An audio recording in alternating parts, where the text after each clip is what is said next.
皆さんこんにちは。イラスト講師タカでございます。今回はですね、服のシワ上達というところで、服のシワちょっと苦手な方がやりがちな方法っていうかな、やってることみたいなものと、ちょっとこういうとこ気をつけるだけで変わりますよっていうね、そういうワンポイント小ネタ的なお話をさせていただきたいと思います。で、今ねちょうど見本があるんですけども、今回はねもうシンプルに1影だけのお話をいたします。2影以降はね割と同じような話ではあるんですけども、なんで今実際こうね見えてるのが左も右も影ね1影だけしかつけていません。それでもこのぐらいの表現はできたりするので、少しね服のシワ苦手っていう方はちょっと取り入れてみてもらえればと思います。はい、ではまず NG 例になりますけども、はい、こちらはですね、最初から細部を見すぎているだったり、細かい影ばかりあるだったり、シワが独立しすぎている、こういったことが起こると少しいまいちな感じにはなりやすいので注意しましょう。これね後ほど実践いたします。で、続いて OK の方なんですけども、こちらはしっかり引きで見れている。引きというのは画面をちっちゃくしてっていうかね、あんまり拡大しすぎずにしっかり影をつけている状態を引きで見れていると言い方をします。そして最初に全体感を捉えていると。そしてシワのサイズや形に強弱がある。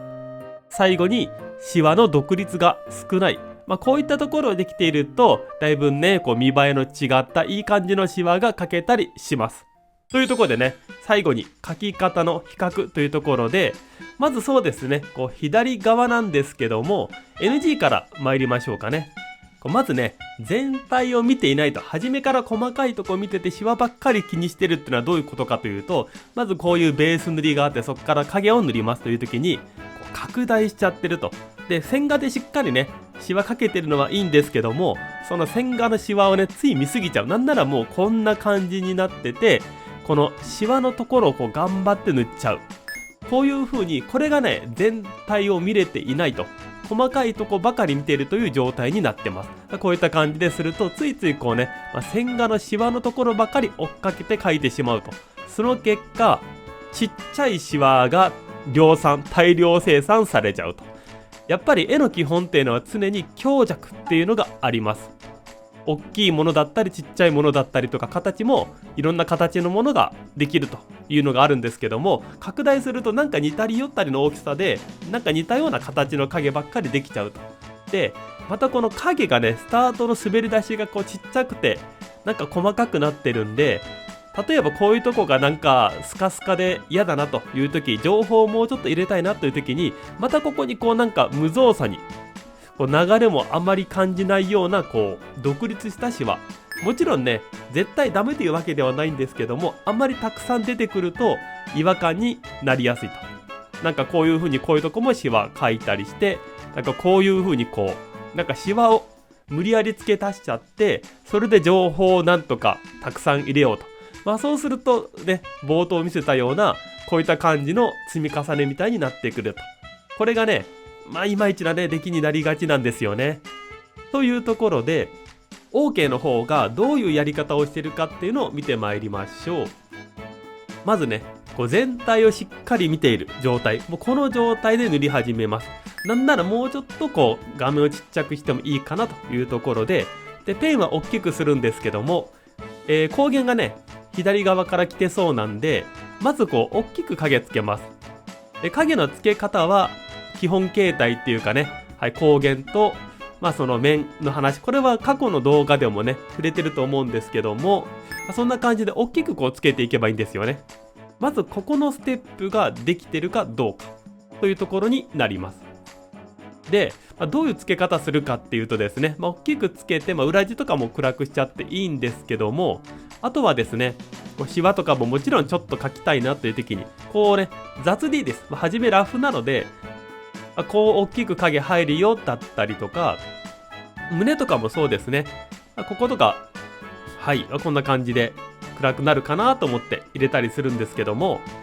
こういうイメージでまず序盤持っていってイメージを掴んでいきます。常に全体を見るというのが大事になります。でこっからなんですけども、少しテクニック的なところもございまして、ちょっと腕見ていきましょうか。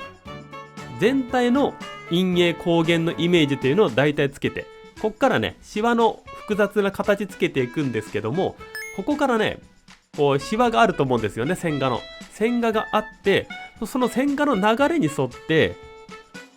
今消してるんですけど、こうね今ねこう初めにつけたものっていうのがどうしてもこう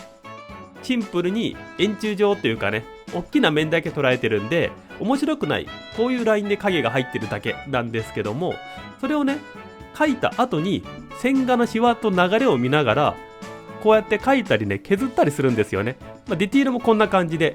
初めに大きいシワを描いてれば、あとはねこうちっちゃいシワをネチネチ描いていくと、自然と大きいシワとちっちゃいシワが混在するような感じ、コラボレーションですね。大と小のコラボレーションっていうのが自然と生まれることになるんですね。なんでこう初めにね大きくつけていくっていうのがめちゃめちゃ大事なんですよね、やっぱり。というところですると、こういうとこはちょっとぼかしたりしてこう味気出してもいいんですけども、例えばこの辺もこうシワがちょっとありそうだなと。でこのシワがこのままこう流れができそうだなと思ったらこう入れちゃえばいいですよね。こうやって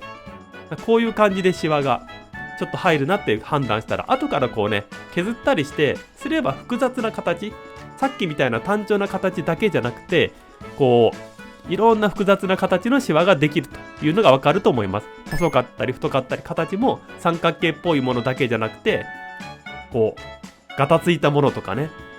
やりながら失敗したらまた整えていけばいいんですけども、こういうとこもね、シワがあるんでこう切り込み入れたりして、でこう切り込み残った先を縦はちょっとぼかしたりとか、ちょっとここでこういうところでね、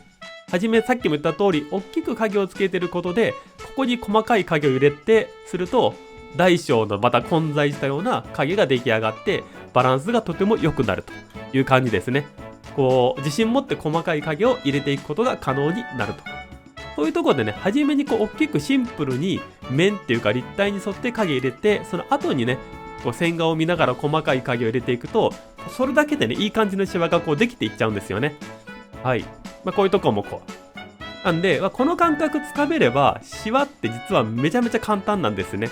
もちろんその立体のシワとか複雑なシワとかまで考え出すといろいろデッサンとかね立体の把握とか必要になってくるんですけども、でもねテイストにもよるし、まずそのファーストステップで火力上げていく、絵上手くなる、そしてそれっぽく描けるようになるためにはそこまでって必要ないんですよ、実は。なくて正直ね、これができるだけでも仕事できるレベルです。これが安定してできるかどうか、これがねまず大事かなと。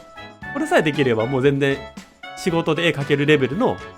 画力っていうかいい感じの見栄えのキャラになってくるということになります。部分的ではありましたけども、こういった描き方の違いっていうのがありまして、これをベースにですね、もちろん皆さんのテイストにこうアレンジしていってくれればいいんですけども、ただこう、大前提というかね、先ほど申し上げた通り NG と OK、ね、NG はねこういった部分が書き方としても良くない、出来栄えとしても良くない、そして OK のものは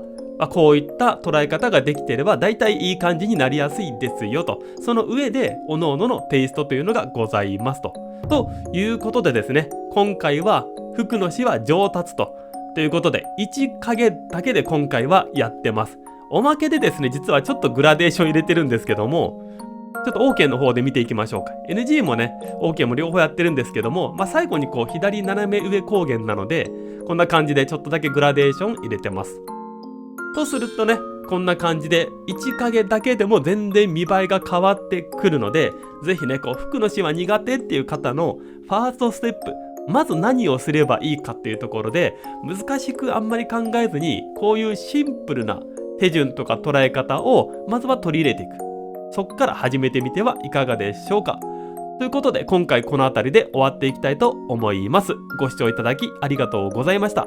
お疲れ様でした。